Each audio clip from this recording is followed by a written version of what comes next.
Hi everyone, I'm Bonnie from Really Reasonable Ribbon and Make Time to Craft. Today I'm going to show you how to make a double layer Kanzashi petal using the same technique as you saw in my Kanzashi petal number 1 video.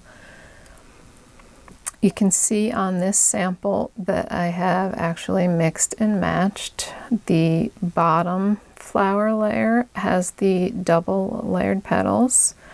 The top layer has the smaller petals, as I showed you in the second video I did, and the little embellishments out the side are just regular single layer Kanzashi petals. You can create these petals using grosgrain ribbon, double face satin, gingham ribbon, as long as it's 100% polyester ribbon. Today I'm using 1.5-inch squares of double face satin in pink and white. The tools that you're going to need, I use these larger cross-action tweezers. I love these tweezers. They make it so much easier. Just a regular cheap pair of tweezers you can find in any drugstore. A lighter heavy-duty thread, some sort of an embellishment for the center of the flower, nice sharp scissors. I have a glue gun and a little piece of cardstock, which will be the base of the flower. So the fold on this is going to be exactly the same as the fold on the Kanzashi petal number 1 video. We're going to fold it down to make a triangle, fold the point on the left up, and that will be your base. And this is going to be the inside color of the petal, and I'm just going to hold it between my fingers to keep it folded until I'm ready for it. I'm going to take the pink and repeat the same folds. And as you may remember, I like them to be offset a little bit. I like the front to be a little lower than the back. And when we add the white, it's going to be a little offset as well with the same thing, because with the bulk of the ribbon, as we fold this end up, it's going to push those layers up, and they're going to end up being pretty much flush across the top. If we started with them all lined up, then it would push them too far and they'd be over where you don't want them. Now I'm going to take the cross-action tweezers, which I love because you squeeze to open them and then they stay closed, so you don't have to keep applying heavy pressure. It makes this so much easier. I will link to a blog post on my blog where you can get a link to where you can purchase these tweezers if you're interested. So like the other petal, I'm going to do this for the largest size. So what I'm doing is just trimming the very tip because I want a flush edge on all of the layers. So once I trim the very tip off, I use my lighter to heat seal all the layers. And because it's polyester ribbon, what the lighter does is really it melts the ribbon. And as it cools again, it acts as a glue and it holds the whole thing together. If you ever do your sealing and it misses a little piece, just put the pliers back on and heat it up again and get it all situated. For the back cut, just to make the petal less steep, for lack of a better term, I'm going from the bottom corner here to about 1/3 of the way up, and I'm going to make that cut. I'm just going to get rid of the scraps out of the picture. Now I'm going to use my cross-action tweezers again to grab the petal, flip it over, and we're going to seal the bottom.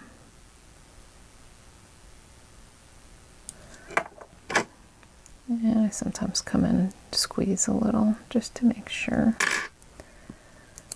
And there you have a completed two-layer petal. We'll do it one more time. Fold to make a triangle. Fold the left point up to meet the right. Hold it. Same with the pink. That's slightly offset. Line them up.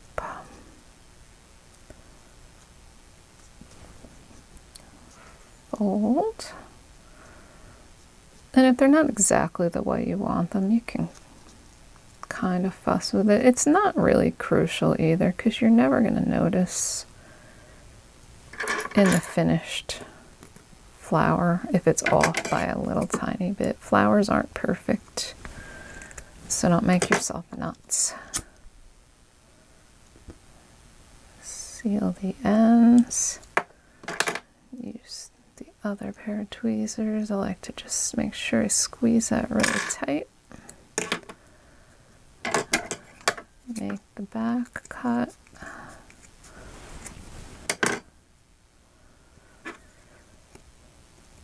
And seal the bottom.